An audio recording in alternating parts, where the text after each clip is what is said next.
our history, where the regime is expecting to be celebrating 50 years of the state of emergency. The 1973 decree that also influenced a situation of an establishment of a dictatorship, which will be 50 years of an authoritarian rule of the monarchy and supported by capitalism. It will mean 50 years of a Tingunda capitalist, destruction of our economy, ruining of our population. It will mean also a moment of a life in which democracy in the country was replaced by a dictatorship. Therefore, it is important for us to make this reflection on the years. We have said sometimes about the question of how can such a state of emergency survive for half a century, and the circumstances were around practical objective conditions that existed in our country. Being a small country which matters very little in the world, and also with a small population that also can survive within an environment of backwardness. But over the years, things have changed. It has been a year of 50 years without absence of struggles. The people of the country have been daily involved in struggles, and they were not qualitatively leading into any breakthrough for many reasons.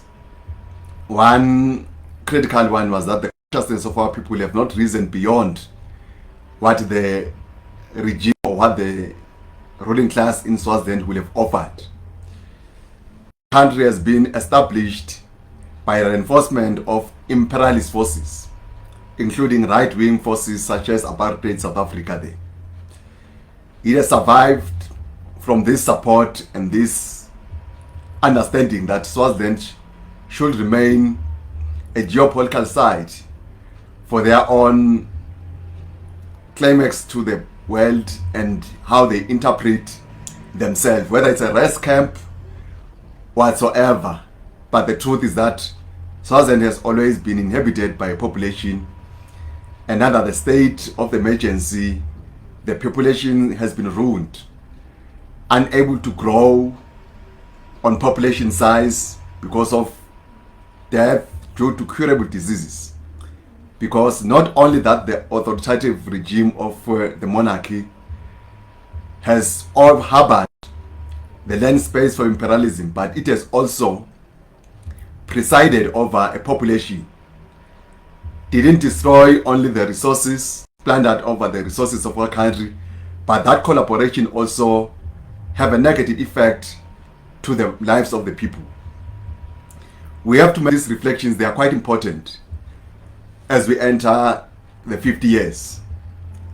It's a history of shame, but also it must give to us some hope, but also must channel us into some enthusiastic campaign work to bring about democracy, that whose only seeds have already been planted.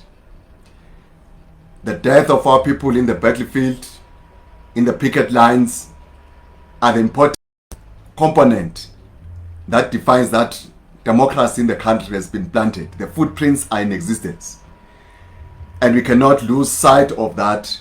Otherwise, we will be failing to uphold to the historical challenges of class struggles.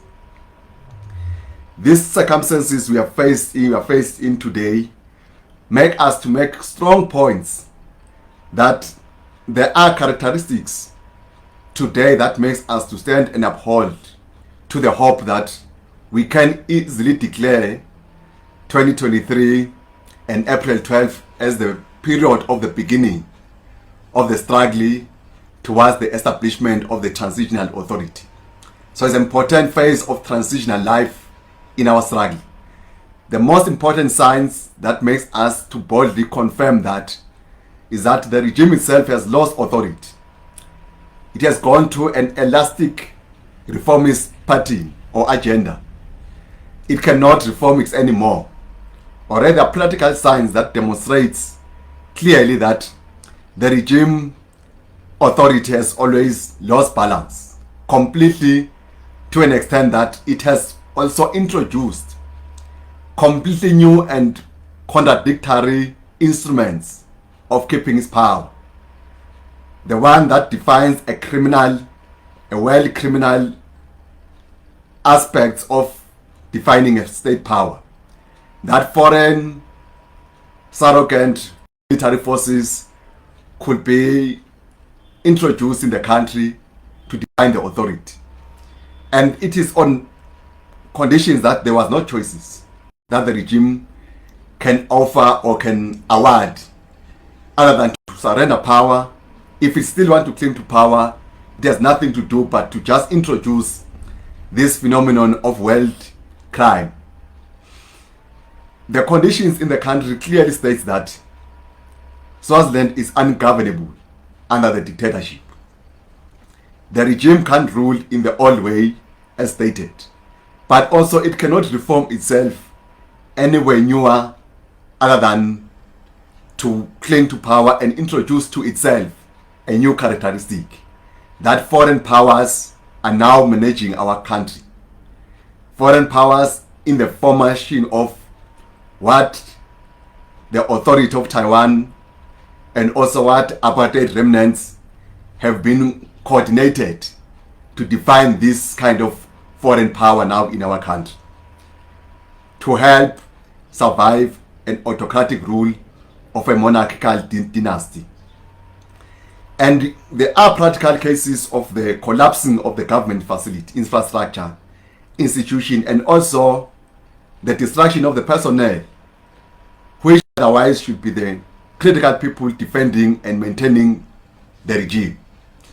Not even a single state official can boldly stand and confirm the policies of the regime, because day in and day out they are exposed as non-starter, fragmented to a point that some government departments are completely destroyed and they do not exist anymore.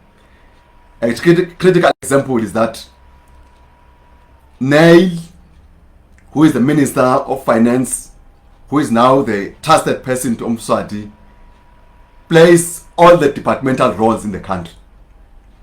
Recently, he has assumed the position of Minister of Agriculture, running around the country, advancing a very useless campaign of the dictatorship, of planting trees. The worst part is that he will go even into a community or in a village in the western part of the country that is extremely forested and claim he has to introduce a campaign of planting trees. As a Minister of Finance, he has overtaken the position of the Minister of Agriculture, because that ministry has nothing, has got no policy to advance in any form of running the agricultural or food production aspects of the economy, other than the forest industry where Neil dominates. This is one classical example that everything has gone out of control. The military in the country is no longer in control of the security of the state. Majority of them, even in high commands, some have now been bribed or bought back into the system or bought out of the system by Neil's administration, because there is a systematic revolt around army personnel, junior and senior officials, because of the conditions they are exposed to, the dangers and threats of their life, whereby in the country there are two parallel military institutions running the country. The one that defends Mswati under Neil and the entire system, and also the one that keeps up a shape whose only important aspects will be to terrorize the masses in the name of law and order, supported by the 1973 decree. Those are very important but dangerous situations that we cannot live in these situations. People are shot at on a daily basis by the military parades that goes out and throughout the country as a method of intimidating and creating fear to suppress the democratic voices of our people.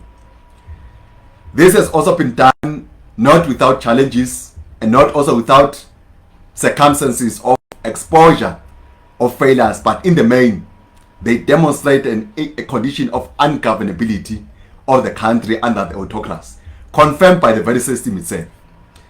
Recently, we have heard that the regime through Mswati has banned churches from organizing Easter festivals. Mswati has done so because he fears not only those who have championed the struggles in the streets, but he fears everyone in the country because the democratic agenda is embraced within the entire masses of our people in all corners. It is true that churches are systematically organizing. The regime cannot and will not celebrate the 50 years. Already this science clearly states that there is nothing to celebrate, but the regime is now exposed into a state of qualifying its moribund status and therefore giving it necessary that the final push is now necessary. And it is necessary on the basis that it is about our survival. For us, prolonging a life of this nature, of a condition of ungovernability, means therefore that we will be creating a condition of extreme uncertainty. We are quite aware that diseases in the country continues to kill people, and at the other side, the health that is managed completely by the US government is also unable to attend to the health conditions of our country, confirming that even the imperialist forces that have always pledged to support the regime, but the conditions now are unworkable. It will be a disgrace to the US authority that in their campaign to claim to be helping countries, but in Swaziland, they have full control of the health sector. Also, on the other side, go hand in hand with massive failures associated with high mortality rates, even by people who have space even to enter the doors of hospitals. So those are completely practical cases that explains the state of affairs under the dictatorship. Otherwise, governability will mean the policies and attitude and programs of the regime must be fulfilled. Under the Mswati autocracy in these 50 years, clearly there is nothing ticking. Everything is collapsing, even under those who are supporting the regime. Everything is a mess within those that stand up boldly to cover the regime, even under these circumstances of massive failure and open state of complete loss of control of an authority of the magnitude of a dictatorship. Therefore, it is important to make these practical reflections and make sure that we identify the areas of where is our role now. The point is that in the coalition with other countries to the agenda for democracy, economic development, and social justice, we create those important values in us because we can explain them and we can express them. That what kind of a democratic will define that says it has changed things upside down. It is that democratic system oriented to a democratic republic. Alienate anyone by belief and doesn't alienate anyone either by any form of background, educated or non-educated. All of us must combine to define the destination of our country because it matters much to all of us. And therefore, it is in that systematic way that we must assume to take charge. And when we take charge, we should not ignore the circumstances imposed by the danger of the dying authoritarian rule. That if it is not carefully claimed, it can also destroy not only the agenda, but can also destroy the people who are driving the agenda. Because this new agenda doesn't require any advice like the decree was. Doesn't require any technocrats as the decree was. It requires the contribution, systematical and robust involvement of the people holistically. And therefore, we need to make sure that this environment is being paved. The only threat to this environment, it is the attitude of the repressive regime using force to contain and curtail this new breakthrough. We must not be ashamed that a new struggling to be born will always face the circumstances of the dying which refuses to die. Therefore, we need to ensure that this new that must be born is in the side of history, and therefore it must be protected and must be worked out and nurtured to the point that through its survival, the dying must completely perish, and through its ashes, this new must be born. In essence, we are trying to say that there is nowhere that a democratic agenda can be forged in the country without undermining and destroying the dying autocratic dictatorship.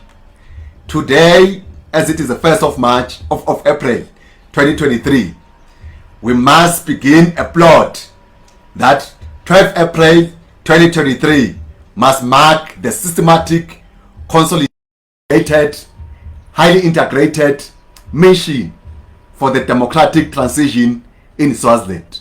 And it must also mark clearly that it is bred and it is organized and must be plotted within the conditions of the current state of affairs under the autocracy. Ungovernability is a condition necessary for a revolution. It must be fast-tracked because it is an infrastructure. It's a necessary condition that it helps the birth of the new and the dying from the dying of the old. If it combines these two processes, our duty now is to qualify it and make our systematic planning to the main. The regime is desperate to coordinate resources. It is now worried about how money is spent and how money it is on its own. It wants to use every cent to defend the autocracy, but it can't do so because it has oriented its cadres on corruption, and therefore they continue to participate in corrupt practices, corrupt activities, and then in the course, the very same regime will punish its own forces in that regard. These are very critical situations of the state of unworkable circumstances within the regime. It is biting itself, it is destroying its own livelihood. Corruption is the lifestyle of the regime. Whenever it wants to fight corruption, it will be fighting itself and digging its grave deeper. And we must accelerate those campaigns. We need to make sure that even the industries where the regime makes so much profits, we have heard that the sugar belt industry is now remain the pillar of the regime. And through the US trade of sugar, we will see that the regime gain massive resources. The US administration is still committed to help and keep the regime afloat by making sure that it supports its revenue base and will always commit itself to commit its agreements, trade agreements with the absolute power, even at this hour of moribund of its dead. And we must expose that and make sure that even the superpowers of the USA imperialist characteristics should not reap anything in an offensive campaign of the pro-democracy forces taking charge of the agenda for democracy in Swaziland and making sure that the country is ungovernable under the dictatorship. From April 12th, such kind of campaign must be magnified and must be treated as part and parcel of the attitude of the oppressed people, that in any communities, in every school, in every institution, it should not wait for any moment, that a strike must break up and the protest must emerge and the demands for democracy must be raised and the whole operations of this mechanism must be turned upside down. And we must make sure that we emphasize that any mission, whether socially, including Mswati's birthdays and his cultural activities, should be targeted for, including what he calls his festival of religious concoctions that he's trying to build in our country. The church must refuse that the religious infrastructure should be a weapon of oppression, should be one of the last lever that the regime will collapse with. The church people must divorce the church of service infrastructure from the dictatorship and make sure that people must exercise their right to worship under a free condition, and they must demand that freedom now. So we are expecting that These festivals, this festive season must also demonstrate that a church, as part of the pro-democracy forces, begin to set the tone, agenda, market, and continue to promote their independent church services in social media and other aspects, and continue to run this church service and continue to preach to the people the liberation theology that already is pregnant within the majority of the church people, church leaders in the country. This is not necessarily divorcing from the real agenda. Our country demands that all of us must do things abnormally because we are now under a very abnormal situation. And we must create that case and make sure that youth militants continue to occupy the front line and make sure that all aspects and the regime must be preoccupied by the militant political activities of the young people of our country. And they must do so with confidence and boldly. But they must also understand that as we continue to move forward and advance, it is necessary that we consolidate the resistance movement. And the resistance movement is the only capacity that can defend this mission, because the breadth of this democratic transition is within an organized society. So we need to make sure that the democratic movement, the resistance movement, must also qualify itself to the extent that it cannot allow itself to be destroyed. So no single activity without organization, without presenting the aspect of how we want to organize the new society can survive. So we need to make sure that youth activism must combine with institutions, must also combine with structures, and must also have some form of a formation. That how best can the youth militancy attend to this crisis, to this situation of ruthlessness, of the combination of the right-wing security concoction that has been presented in the country under Mswati. And you must accelerate those kind of campaign, advance this agenda in that systematic way, because through it, the aspects of the democratic transitional mission will already been born. And it must be known that it consolidates. It must have a shape of a life. It must assimilate a democratic society that must be built. We need to carry each other. We must attend to all the difficulties we are in a systematic way. Not to be afraid to deal with the problems of hunger, of diseases killing our people, of the insecurity in our country. We need to combine all those aspects and make sure that this resistance movement shoulders up this necessary component of the fight and its objective. Because this fight for democracy has an objective. It is not only destroying the old system, but it also plant the seeds of the new dispensation. And we must emphasize that it must be carefully studied, worked out, and confirmed within us in all rank and file. And as we unite and understand our diverse capacities, we must ensure that this is a maximum strength in our own condition of life, and temper everything that associate towards the strength of the dictatorship. In that case, we will be able to craft a way forward and make this year 2023 a year for the pro-democracy movement to champion the cause of struggle for the democratic dispensation. It's a transitional phase which will not in any case be associated with all the elements of the ruin of the old. It must define its own new path. It must define its own new institutional base. It must also confirm its own new targets of the lifestyle. Our democracy must end poverty, must end the death of our people, must also change the outlook of our country in terms of settlements and all other habits. It must uplift the people of Swaziland in the world to be people of modern society who also appreciate science, who appreciate development, and who appreciate progress. That kind of orientation must be founded in the course of the year, and you must make sure that as today it is the 1st of April, a month that confirms the disaster of the 50 years, but today we need to change it to be also the month whereby the crafting of the new formula for a democratic dispensation is comprehensively declared. And in the end of the month, we should all be carefully clear that May Day 2021 must make workers to confirm that this path has been forged and these are the parameters of the path.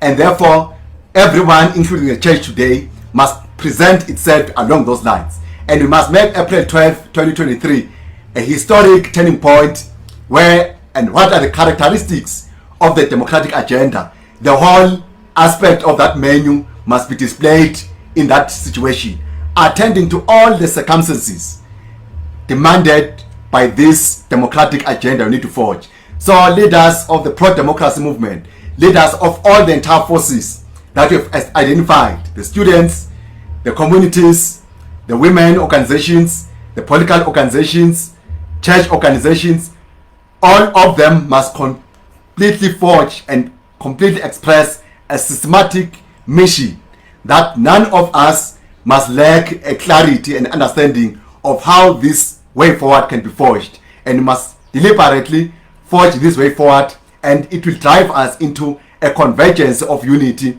as the year ends, and we will then identify the critical areas that will emerge that requires our important attention, and must not hesitate as leaders to attend to those situations as they are. And in that way we will be creating a moment or a momentum that confirms that when the pro-democracy movement is in charge of the democratic agenda, it does it in a manner that the agency of a peace declaration of our country, of a completion of the process for democracy, is associated in the method of how we are doing things. So it is important that as we begin the month, clearly as a Communist Party, we are saying we need to invite everyone to focus on that month and look at this shameful half a decade life, and then say through it we can forge and project what we mean by a democratic dispensation in the country, and continue to occupy everyone in our country to this mission, and make sure that